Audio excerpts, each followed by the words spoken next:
Chris Mackowski of Emerging Civil War. I'm standing in a parking lot on the banks of the Mississippi River in Dubuque, Iowa. And I've come here for two reasons.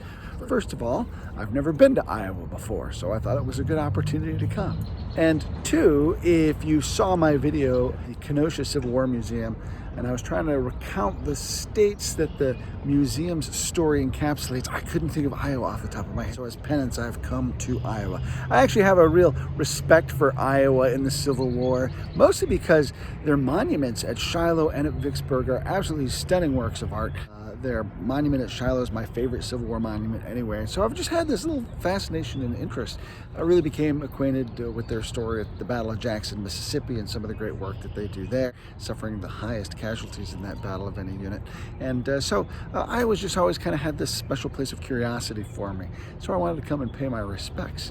Iowa's going to send 48 regiments of infantry off to the Union Army. They're going to send one unit of United States colored infantry.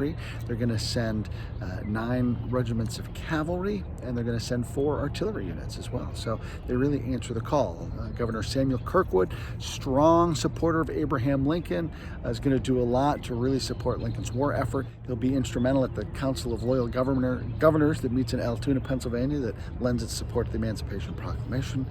So Iowa really kind of playing an important political as well as logistical role here. Being located on the edge of the Mississippi River, navigation of the Mississippi, very important to folks in Iowa, and so they've got that strong invested interest in making sure that the Union war effort here in the West is successful. It's where most of the Iowa troops will do their fighting, although of course by the end of the war the Western Theater finds itself in South and North Carolina. The most famous Iowan who fights for the Civil War, Grenville Dodge. He will eventually rise up to command of the Union 16th Corps under William Sherman and fight throughout the Atlanta campaign. Although at the Battle of Ezra Church, I think it is, he's looking through a scope and a sharpshooter sees him and shoots him in the head. He will survive and eventually go on to post-war duty, protecting trade interests in Iowa from Native Americans, and then afterwards he'll get elected to the United States House of Representatives. So glad to just pop across the river here and pay my respects to folks here in Iowa. Lots to see and do, and more to Iowa than just corn, of course. Here at the banks of the Mississippi is the National Mississippi River Museum and Aquarium, among many other sites that you can see. I'm Chris Mackowski for Emerging Civil War, tipping my hat to Iowa.